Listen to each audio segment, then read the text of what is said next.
चंपाई सोरेन जो कि झारखंड के मुख्यमंत्री थे जब हेमंत सोरेन जेल में थे, अब आगे चंपाई सोरेन क्या करने वाले हैं उसको लेकर कयासों का बाजार गर्म है। चूंकि दूसरी बार एक बार फिर से बहुत कम समय में वो दिल्ली पहुंच गए हैं, बीजेपी के संपर्क में बताए जा रहे हैं, तो क्या बीजेपी ज्वाइन करने वाले चंपाई सोरेन?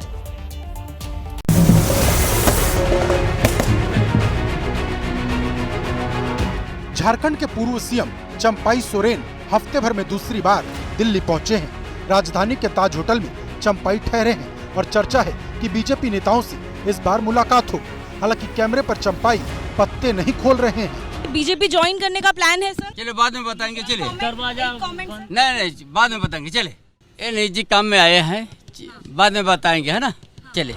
पिछले हफ्ते चंपाई सोरेन जब 3 दिन दिल्ली में रहे थे तब उनके बीजेपी में जाने की चर्चा तेज हुई थी। हालांकि तब न तो बीजेपी के नेता खुलकर बोल रहे थे और न ही चंपाई सोरेन। आज असम के सीएम हिमंता बिस्वा शर्मा ने चंपाई को कैमरे पर साथ आने का ऑफर तक दे दिया। चंपाई सोरेन जी का साथ मैं खुद चाहता हूं कि वो बीजेपी में आए और हमें ताकत दे, लेकिन वो इतना बड़ा लीडर है, उनका बारे में मुझको टिप्पणी करना ठीक नहीं लगते हैं। सूत्रों की माने तो बीजेपी के रणनीतिकार चाहते हैं कि चंपाई अपनी पार्टी बनाकर उन सीटों पर उम्मीदवार उतारे जहां आदिवासी वोटर्स में इनकी पकड़ मजबूत है, ताकि हेमंत सोरेन की जेएमएम को नुकसान पहुंचे। लेकिन चंपाई कैंप चाहता है कि वो बीजेपी में शामिल होकर चुनाव लड़े। वो चंपाईदा राज्य के लिए सोच रहे हैं, अगर राज्य के लोगों की भावना से जुड़े हुए हैं। उनकी अपनी इच्छा है, जैसा उन्होंने पहले भी जाहिर किया था कि मैं नए दल बनाऊंगा या फिर मैं किसी सहयोगी के साथ चला जाऊंगा। अब फैसला उनको लेना है। झारखंड में भी चुनाव का ऐलान नहीं हुआ है, लेकिन नवंबर-दिसंबर में यहाँ चुनाव हो सकते हैं। बीजेपी 5 साल से सत्ता से बाहर है। बीते लोकसभा चुनाव में आदिवासी बहुल सीटों पर बीजेपी को नुकसान हुआ था।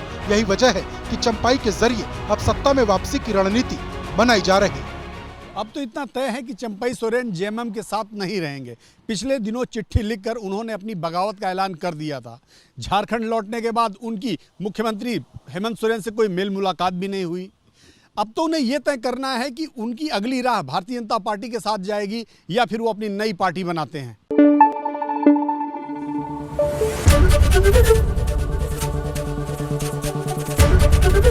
एबीपी न्यूज़ आपको रखे आगे।